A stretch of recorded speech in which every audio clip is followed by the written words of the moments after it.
Buenos días, bienvenidos a Mensajes en Tiempo de Cuarentena con el pastor Aldo Vega Garay.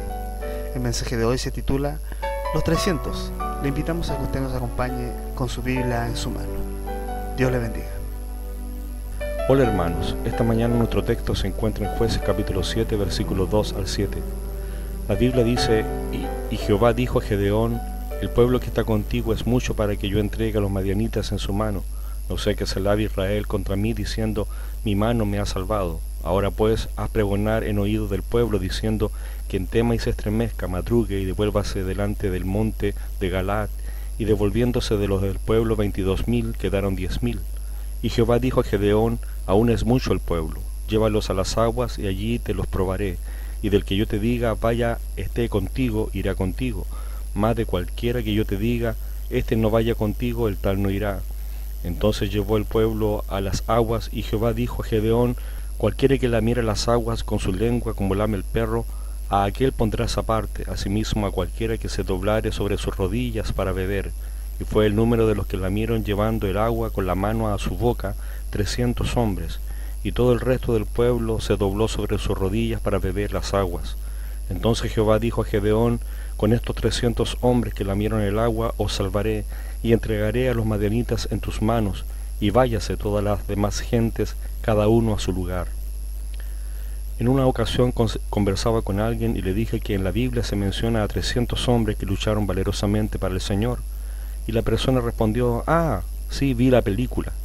Bueno, creo que confundió la historia de los 300 espartanos en la batalla de las Termópilas y los 300 soldados de Gedeón. Las historias son completamente diferentes, y aunque los soldados del rey Leónidas fueron grandes soldados, los 300 de Gedeón los superan grandemente. Quisiera hablar en esta mañana de estos 300 soldados. El estándar de Dios para la selección de los guerreros de Gedeón fue muy alta. Número 1. A pesar de ser 32,000 los soldados israelitas y 136,000 los madianitas, Jehová dijo a Gedeón, el pueblo que está contigo es mucho para que yo entregue a los madianitas en sus manos. Muchos de estos 32,000 quedaron en el camino y no irán a la guerra. Es lo mismo con muchos que hoy dicen ser cristianos. Las iglesias tienen muchas personas, pero si tuvieran que defender la fe no lo harían. La parábola del sembrador en Mateo capítulo 13, versículo 1 al 9, es muy reveladora en este aspecto. Solo uno de 4 personas que oyen la palabra de Dios darán el fruto que Dios espera. La semilla que cayó junto al camino son aquellos que oyen la palabra del reino y no la entienden, y viene el maligno y arrebata lo que fue sembrado en su corazón. No solo no pudo la semilla penetrar bajo la superficie de la tierra, sino que fue hollada. Corazones duros y no contristados no son terrenos aptos para sembrar la verdad salvadora. El maligno, temeroso de perder un siervo, plantea otra cosa y quita su atención. Se sientan en un lugar de culto y sus ojos vagan por la tierra y van a casa de la misma manera que llegaron. O la semilla que cayó en pedregales, donde no había mucha tierra y brotó pronto, porque no tenía profundidad de tierra, pero salió el sol, se quemó, y porque no tenía raíz se secó. La condición es la de un terreno donde una capa delgada de tierra cubre la roca abajo. La semilla brota inmediatamente debido a la poca profundidad del suelo. Los rayos del sol pronto la marchitan y queman, porque no tiene raíz, porque no tiene humedad. Corazones impresionados superficialmente son prósperos a recibir la verdad con prontitud, con gozo, pero el calor quemante de las tribulaciones y persecuciones a causa de la palabra pronto secan su apetito de la verdad. O aquella semilla que cayó entre espinos, y los espinos crecieron y la ahogaron, un terreno que no ha sido completamente limpiado. Todavía hay espinos y abrojos en él. Los espinos pronto se levantan por encima de la semilla buena y la ahogan, quitando la luz y el aire, y la humedad y la fertilidad del suelo. Crece, sí, pero su crecimiento es retardado. ¿Qué son estos espinos? Las preocupaciones de la vida, el engaño de las riquezas, los placeres de este mundo, atrayendo tanto la atención, absorbiendo tanto su interés y consumiendo tanto su tiempo. ¿Qué se puede esperar de un corazón así? Pero tenemos la semilla que cayó en buena tierra. Ella tiene las condiciones para recibir la simiente. Un corazón suave y tierno, conmovido a fondo por la palabra y celosamente guardada, da su fruto. Tales llevan fruto con perseverancia, soportando hasta el fin. Muchos asisten a una congregación y creen en el Dios Creador, oficialmente religiosos, pero muchos de ellos nunca han experimentado la salvación. asisten frecuentemente al culto, pero sus vidas nunca han sido transformadas por el poder de Dios. Se muestran aparentemente cristianos, pero no tienen el compromiso de la fe cristiana. El Señor dijo en Jueces capítulo 7, versículo 3, «Ahora pues haz pregonar en oído del pueblo, diciendo, quien tema y se estremezca, madrugue y devuélvase desde el monte de Galaad». Y se devolvieron de los del pueblo 22.000 y quedaron 10.000. Una persona cobarde es aquella que es temerosa de enfrentarse a alguien o a algo, de tomar una decisión por sí mismo. Es alguien que se escuda detrás de otro, acusa a otro sin que aquel esté presente, se avergüenza de lo que descubran y no asume su responsabilidad. Personas que sienten miedo ante situaciones difíciles o muestran falta de valor para emprender acciones peligrosas que conllevan cierto riesgo. El cobarde no tiene valor y por lo tanto se conduce con una prudencia desmedida. Todas las acciones le generan temor y elige no actuar para evitar enfrentar la posible consecuencia de sus hechos. Hermanos, se necesita valentía para ser un verdadero cristiano. ¿Es usted valiente? Lo más probable es que usted responda no siempre, al menos no tan valiente como quisiera ser. Pero para ser salvo se requiere ser valiente. El hombre arrepentido de sus pecados y que recibe a Jesús como su Salvador es un valiente. De hecho, no solo se necesita valor para ser salvo, se necesita valor para vivir la vida cristiana. Ser salvo solo es el comienzo. Usted fue llamado para cambiar sus hábitos, su manera de pensar y de vivir. Eso requiere valor. Usted fue llamado para apartarse del pecado. Eso requiere mucho valor. No hay fe sin valor. Se necesita valor para defender la verdad, sabiendo que puede ser ridiculizado por ello. Se necesita valor para diezmar cuando se tiene lo justo. Se necesita valor para ayunar cuando se tiene hambre. Hay que tener valor para levantarse cada día y tratar de vivir como cristiano si está rodeado de problemas. Se necesita valor para vivir como cristiano en una casa donde solo tú lo eres. Se necesita valor para no ser violento en medio de una sociedad violenta. Una persona valerosa hace lo que Dios quiere que haga, sin importar las consecuencias. Habló Nabucodonosor y les dijo, «¿Es verdad, Sadrach, Mesach y Abednego, que vosotros no honráis a mi Dios, ni adoráis la estatua de oro que he levantado? Ahora pues, ¿estáis dispuestos para que al oír el son de bocina, de la flauta, del tamboril, del arpa, del salterio, de la zampoña y de todo instrumento de música os postréis y adoréis la estatua que he hecho? Porque si no la adorareis, en la misma hora seréis echados en medio de un horno de fuego ardiendo. ¿Y qué Dios será aquel que os libre de mis manos?» Sadrach, Mesach y Abednego respondieron al rey Nabucodonosor diciendo, «No es necesario que te respondamos sobre este asunto. He aquí nuestro Dios, a quien servimos, puede librarnos del horno de fuego ardiendo, y de tu mano, oh rey, nos librará. Y si no, sepa, oh rey, que no serviremos a tus dioses, ni tampoco adoraremos la estatua que has levantado». Entonces Nabucodonosor se llenó de ira y se demudó el aspecto de su rostro contra Sadrach, Mesach y Abednego y ordenó que el horno se calentase 7 veces más de lo acostumbrado. Daniel capítulo 3, versículo 14 al 19. Por supuesto que Sadrach, Mesach y Abednego no querían ser quemados. No es agradable ser quemado vivo, pero ellos creyeron en Dios más que al temible rey. El poder de vencer el temor proviene de Dios. Es el Espíritu Santo de Dios que nos capacita para servir y por su poder podemos superar el miedo y la debilidad. Hechos capítulo 5, versículo 27 al 29 dice, «Cuando los trajeron, los presentaron en el concilio y el sumo sacerdote les preguntó diciendo, ¿no os mandamos estrictamente que no enseñaseis en ese nombre? Y ahora habéis llenado a Jerusalén de vuestra doctrina y queréis echar sobre nosotros la sangre de ese hombre». Respondiendo Pedro y los apóstoles dijeron, «Es necesario obedecer a Dios antes que a los hombres». Ellos tuvieron que elegir entre obedecer a Dios u obedecer al hombre. ¿Se da cuenta de que algún día puede que tenga que dar la misma respuesta a los que os persiguen? Algunos del pueblo de Dios están perdiendo el valor y abandonan el barco, sucumben ante la presión del mundo, temen perder lo material, la amistad del mundo, la tranquilidad que poseen.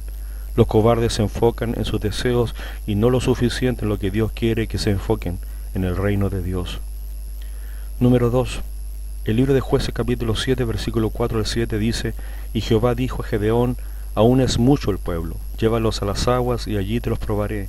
Entonces llevó el pueblo a las aguas, y Jehová dijo a Gedeón, «Cualquiera que lamiere las aguas con su lengua como lame el perro, a aquel pondrás aparte, asimismo a cualquiera que se doblare sobre sus rodillas para beber». y fue el número de los que lamieron llevando el agua con la mano a su boca 300 hombres. Y Jehová dijo a Gedeón: con estos 300 hombres os salvaré, y entregaré a los madianitas en tus manos, y váyase toda la demás gente, cada uno a su lugar. Aún es mucho el pueblo, no todo aquel que está dispuesto o es valiente es capaz de toda buena obra. Si antes con 32.000 no era suficiente, con 10.000 el panorama se hacía muy difícil, pero resignados esperaron las órdenes. La prueba era secreta. Ninguno sabía que estaba participando en otro proceso de eliminación. Eso me hace pensar que muchas de las cosas que hacemos son buscando la aprobación humana, pero somos más reales cuando creemos que nadie nos ve. Dios mira la oración secreta, la lectura secreta, la dádiva secreta con mayor atención que cuando estamos preocupados del ojo de los hombres. La prueba era algo muy sencillo. Se examinaría la manera en que beben agua del río. Dada la orden, la mayoría se doblaron sobre las rodillas y manos al lado del río, y sumergieron sus bocas para beber, sin preocuparse de la presencia del enemigo. Pero los 300 apenas se agacharon para recoger un poco de agua en la mano, lamiéndola, pero sin dejar de vigilar. Estos hombres se mantuvieron despiertos, vigilantes, alertas al peligro, cual centinela. Al enemigo le conviene que nos relajemos, que dejemos de estar vigilantes para que fácilmente seamos llevados por la corriente de este mundo.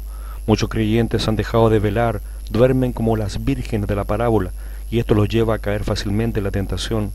Relajados hacen lo mismo que aquellos que no conocen a Cristo. Primer libro de Tesalonicenses, capítulo 5, versículo 6 dice: por tanto, no durmamos como los demás, sino velemos y seamos sobrios. Cuando la Biblia nos dice velad, no se refiere a estar vigilantes literalmente, sino que nos demanda que estemos atentos a que ninguna tentación se apodere de nosotros, que el maligno no gane ventaja. Mateo capítulo 26, versículo 38 al 41 dice: entonces Jesús les dijo: mi alma está muy triste hasta la muerte, quedaos aquí y velad conmigo.